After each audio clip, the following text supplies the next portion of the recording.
এপিসোডের শুরুতে দেখতে পাই হাকুকো জঙ্গলের মধ্যে পাতা কুড়াচ্ছে। পাতা কুড়াতে কুড়াতে হঠাৎ করে তার চোখ পড়ে নারুটোর দিকে। সে সেখানে শুয়ে ঘুমাচ্ছে।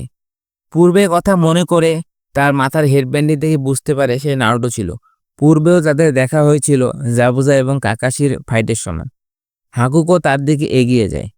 পরের দৃশ্যে আমরা তাজুনাদের বাসায় ফিরে আসি। সবাই সকালে নাস্তার জন্য টেবিলে বসে আছে। তাজুনা জিজ্ঞাসা করে, নারুটো গত রাতে ফিরে আসেনি? সাকুরা বলে, সে এত বোকা যে প্রতি রাতে গাছে চড়ে বেড়ায়। অতিরিক্ত চাকরা ব্যবহার কারণে সে ইতিমধ্যে মনে হয় মারা গেছে।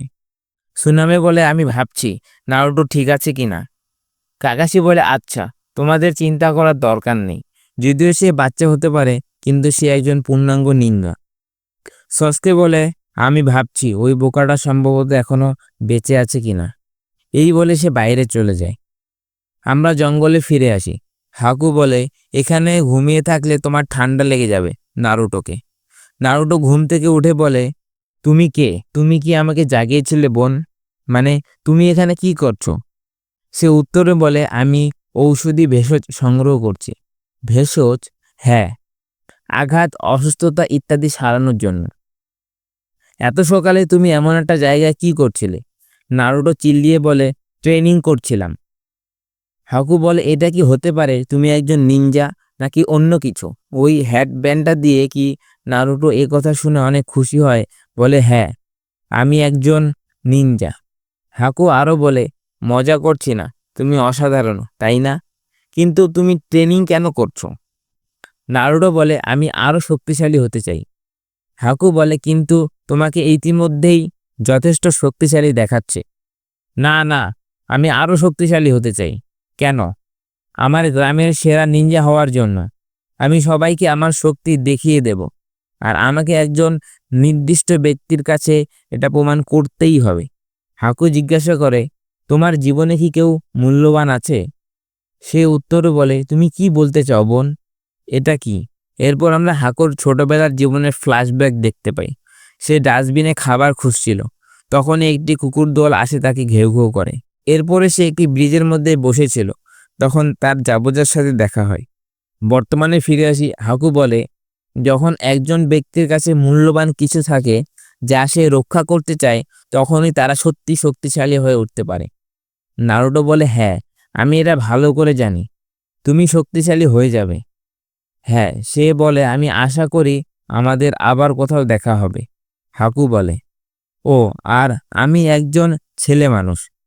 এ কথা শুনে নারুটো সম্পূর্ণ অবাক হয়ে ভাবতে থাকে, এটা হতে পারে না। সে তো সাকুরার চেয়েও সুন্দর। এখানে সাকুরার একটি অপমান হলো। তখনই সস্কের এন্ট্রি হয় সেই জায়গায়। কাকাশি এবং সাকুরা নারুটোকে খুঁজতে থাকে। তখন গাছের উপর থেকে একটি কোণায় তাদের সামনে এসে পড়ে। উপরে তারা তাকিয়ে দেখে নারুটো। সাকুরা বিশ্বাস করতে পারছিল না নারুতো এখন এত উঁচুতে উঠতে পারে। নারুটো তাদের উদ্দেশ্যে বলে, দেখো আমি এখন কত উঁচুতে উঠতে পারি। সে প্রায় গাছ থেকে পড়েই যাচ্ছিল, তখনই আবার উল্টো দিকে গাছের ডালে তার স্কেল ব্যবহার করে ঝুলে থাকে। এটা দেখে তারা দুজনই ভয় পেয়ে যায়। কি হবে তার? নারুটো বলে, কেমন মজা, তোমাদের ভয় পাইয়ে দিলাম। সাকুরা বলে, আমাদের এভাবে ভয় দেখাও না। আমরা তো সত্যি সত্যি ভেবেছিলাম তুমি পড়ে যাবে। গাছে ঝুলে থাকতে থাকতে নারুটোর পা ছুটে যায় এবং সে নিচের দিকে পড়ে যাচ্ছিল। তখনই সস্কে দ্রুত গাছের ডালে আটকে থেকে তার পা ধরে ফেলে। কাকাশি মনে মনে বলে, বাচ্চাগুলো আসলে অনেক বড় হয়ে গেছে, তারা শক্তিশালীও হয়ে উঠছে। সস্কে নারুটোকে একপাশে কাঁধে নিয়ে বাসায় ফিরে আসে। তখন রাত হয়ে গেছে। তাজনা জিজ্ঞাসা করে, তোমাদের কি হয়েছে? নারুটো বলে, আমরা দুজনেই গাছের শীর্ষে উঠেছিলাম। কাকাশি বলে, ভালো। নারুটো সস্কে, পরের বার তোমরা তাজুনাকে পাহারা দেওয়া শুরু করবে। সে বলে, বুঝেছি। তাজুনা তাদের বলে, মাত্র অল্প সময়ের মধ্যেই সেতুটি সম্পূর্ণ হয়ে যাবে। এটার জন্য তোমাদের ধন্যবাদ। অনেক দিন ধরেই আমি তোমাদের জিজ্ঞাসা করতে চেয়েছিলাম, আমি মিশন সম্পর্কে মিথ্যা বলার পরেও তোমরা এখনো এখানে কেন আছো? কাকাশি বলে, কারণ সত্যের পথে থাকা এবং অসহায় মানুষের সাহায্য করা, এটা আমাদেরকে হোকাগে শিক্ষা দিয়েছে। ইনারি কাঁদতে কাঁদতে বলে, তুমি এত কঠোর পরিশ্রম কেন করছো? তুমি যদি প্রশিক্ষণ নাও তবুও গাটোর লোকদের সাথে পারবে না। তুমি যতই দারুণ কথা বলো না, যতই চেষ্টা করো না কেন, দুর্বলরা সবসময় হেরে যায়, সত্যিকারের শক্তিশালীদের কাছে। নারুটো বলে, চুপ থাকো, আমি তোমার মতো নই। সেও বলে, তুমি চুপ থাকো, তোমার দিকে তাকালে আমার ঘৃণা লাগে। তুমি এই দেশের কিছু না জেনে নাক গলাচ্ছ তুমি।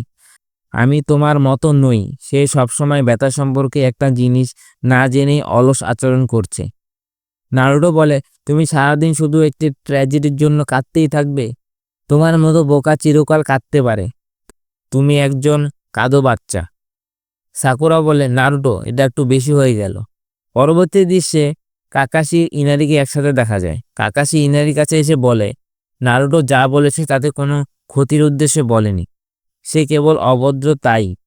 আমরা তাজোনা থেকে তোমার বাবার গল্প শুনেছি। তোমার মতো নারুটো ছোটবেলায় কখনো বাবা ছিল না। আসলে সে তার মা বাবা কাউকেই চেনে না। শুধু তাই নয়, তার কোনো বন্ধুও ছিল না। কি? তবে আমি তাকে কখনো ভীতু বা কাঁদতে দেখিনি। সে সবসময় কারো কাছে স্বীকৃতি পেতে আগ্রহী। সেই স্বপ্নের জন্য সে সবসময় তার জীবন ঝুঁকির মুখে পেলে। সে সম্ভবত কাঁদতে কাঁদতে ক্লান্ত, তাই সে শক্তিশালী শব্দের আসল অর্থ জানে, তোমার বাবার মতো। নারুটো হয়তো তোমার অনুভূতিগুলো সবচেয়ে বেশি বুঝতে পারে। নারুটো আগে যা বলেছিল এতে কোনো ভুল নেই যে সে বারবার নিজেকে এই কথা বলেছে। এরপর সকাল হয়ে গেছে। কাকাশি বলে, ঠিক আছে, আমি নারুটোকে তোমার হাতে ছেড়ে দিচ্ছি, কারণ সে তার শরীরকে অতিরিক্ত ক্লান্ত করে ফেলেছে। আমার মনে হয় না সে আজ নড়াচড়া করতে পারবে। মিস্টার কাকাশি, তুমি কি ঠিক আছো? সে উত্তর বলে, হ্যাঁ, কোনোভাবে। আমরা গেলাম। এদিকে নারুটো ঘুমাচ্ছিল। অন্যদিকে গাটো জাবুজার সাথে ফোনে কথা বলে, তুমি কি করছো এতদিন ধরে? আমি তোমাদের সেবা করার কাজের জন্য ভাড়া করিনি। আরে তুমি কি শুনছো? জাবুজা ফোন ভেঙে দেয়। হাকুকে বলে, চলো যাওয়া যাক। নারুটো ঘুম থেকে জাগ্রত হয়। আমি ঘুমিয়ে পড়েছিলাম। আরে আরে, সে সুনামিকে জিজ্ঞাসা করে, সবাই কোথায়? নারুটো, তোমার সেন্সে তোমাকে বিশ্রাম নিতে এবং আরাম করতে বলেছে। সে বলে, আমি জানতাম, তারা আমাকে পিছনে ফেলে চলে গেছে। নারুটো তাদেরকে খুঁজতে বের হয়, ভাবে তারা আমাকে জাগিয়ে তুলতে পারত। তাজুমা সহ সকলে ব্রিজে এসে দেখে তাদের কর্মীরা আহত অবস্থায় পড়ে আছে। সে অবাক হয়ে বলে, কি হচ্ছে? কি হয়েছে এখানে? না, এটা হতে পারে না। কাকাশি দেখে হঠাৎ করে ব্রিজের চারপাশে কুয়াশায় ভরে যায়। এই কুয়াশা, সস্কে, সাকুরা, তারা আসছে। সে মনে মনে ভাবে, আমি জানতাম জাবুজা এখনো বেঁচে আছে। এরপর জাবুজা গায়েবীভাবে বলে, তোমাকে অপেক্ষা করিয়ে রাখার জন্য দুঃখিত কাকাশি। আমি দেখছি তুমি সবসময়ের মতোই ওই দলের সাথে আছো। সে এখনো কাঁপছে, বেচারা। আমরা জাবুজার কয়েকটি ক্লোন দেখতে পাই। সস্কে বলে, আমি ভয়ে কাঁপছি না, উত্তেজনায় কাঁপছি। সস্কে একাই সবগুলো ক্লোন কোনাই দিয়ে ধ্বংস করে দেয়। সস্কে মনে মনে ভাবে, আমি সবগুলো ক্লোন দেখতে পাচ্ছি। জাবুজা ভাবে, সে ওয়াটার ক্লোন সবগুলো দেখতে পেল। হ্যাঁ, ওই বাচ্চাটা কিছুটা শক্তিশালী হয়েছে। জাবুজা হাকুকে বলে, হাকু, তোমার একজন প্রতিদ্বন্দ্বী আবির্ভূত হয়েছে। হাকু বলে, তাই মনে হচ্ছে। এভাবেই আজকে 12 নম্বর এপিসোড শেষ হয়ে যায়।